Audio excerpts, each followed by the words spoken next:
کسی زمانے میں ایک بادشاہ تھا جس نے 10 جنگلی کتے پال رکھے تھے۔ اس کے وزیروں میں سے جب بھی کوئی وزیر غلطی کرتا بادشاہ اسے کتوں کے آگے پھینکوا دیتا۔ کتے اس کی بوٹیاں نوچ نوچ کر مار دیتے۔ ایک بار بادشاہ کے ایک خاص وزیر نے بادشاہ کو غلط مشورہ دے دیا جو بادشاہ کو پسند نہیں آیا۔ اس نے فیصلہ سنایا کہ وزیر کو کتوں کے آگے پھینک دیا جائے۔ وزیر نے بادشاہ سے التجا کی کہ حضور، میں نے 10 سال آپ کی خدمت میں دن رات ایک کیے ہیں اور آپ ایک غلطی پر مجھے اتنی بڑی سزا دے رہے ہیں۔ آپ کا حکم سر آنکھوں پر، لیکن میری بے لوث خدمت کے عوض مجھے آپ صرف 10 دنوں کی مہلت دیں، پھر بلا شبہ مجھے کتوں میں پھینکوا دیں۔ بادشاہ یہ سن کر 10 دن کی مہلت دینے پر راضی ہو گیا۔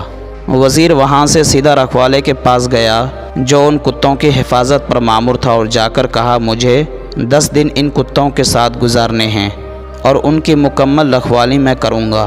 رکھوالا وزیر کے اس فیصلے کو سن کر چونکا، لیکن پھر اجازت دے دی۔ ان 10 دنوں میں وزیر نے کتوں کے کھانے پینے، اوڑھنے بچھونے، نہلانے تک کے سارے کام اپنے ذمے لے کر نہایت تندہی کے ساتھ سر انجام دیے۔ 10 دن مکمل ہوئے۔ بادشاہ نے اپنے پیادوں سے وزیر کو کتوں میں پھینکوایا، لیکن وہاں کھڑا ہر شخص اس منظر کو دیکھ کر حیران ہوا کہ آج تک نہ جانے کتنے ہی وزیر ان کتوں کے نوچنے سے اپنی جان گنوا بیٹھے۔ آج یہی کتے اس وزیر کے پیروں کو چاٹ رہے ہیں۔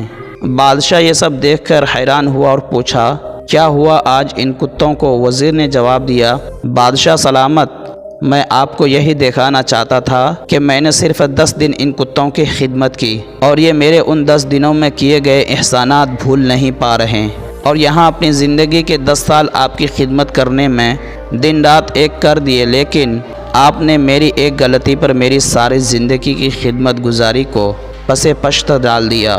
بادشاہ کو شدت سے اپنی غلطی کا احساس ہوا۔ غلطی انسان سے ہوتی ہے، اسی لیے اسے انسان کہا جاتا ہے۔ اگر غلطی نہ کرے تو اسے فرشتہ کہا جاتا۔